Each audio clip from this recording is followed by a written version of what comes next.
This is a News Center 4 special report. Good morning, I'm Carol Anderson, reporting from Donaldson Center, site of Freedom Weekend Aloft.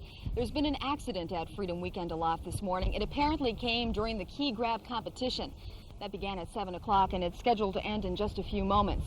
Now, we are told that a hot air balloon hit a power line. That caused the accident. You see here a woman who was on board that craft being loaded into an ambulance.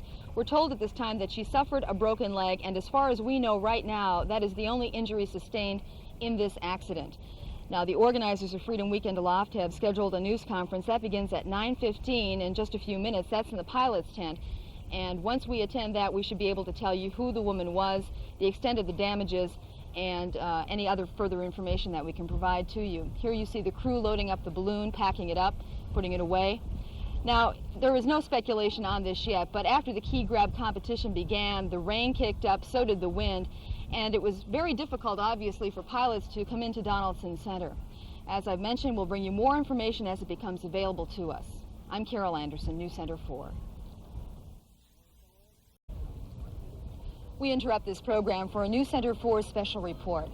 Good morning, I'm Carol Anderson at Donaldson Center for Freedom Weekend Aloft. They had an accident here this morning involving a hot air balloon from Candler, North Carolina. The high flyer piloted by David Woods. Now, we're told he nicked a power line that ran through some trees. He had a hard landing, and the passenger, Judy Loving of Greenville, broke her leg. No one else suffered any injuries. I talked earlier with pilot Billy Coles, who did not fly this morning. Well, a certain pressure because we saw other balloons flying, and they were sort of disappearing in the clouds a little bit. So we thought about the fact that we needed the points, whatever, and so on. So we felt a little pressure to fly, but we still decided not to fly. Cole says at all times, flying is up to the pilot's discretion. Another bit of trouble this morning. Water filled up a tarpaulin over the main stage, and that caused it to collapse. It also brought down some of the lighting. It's going to take a few hours to repair that. They need to come in and do some welding.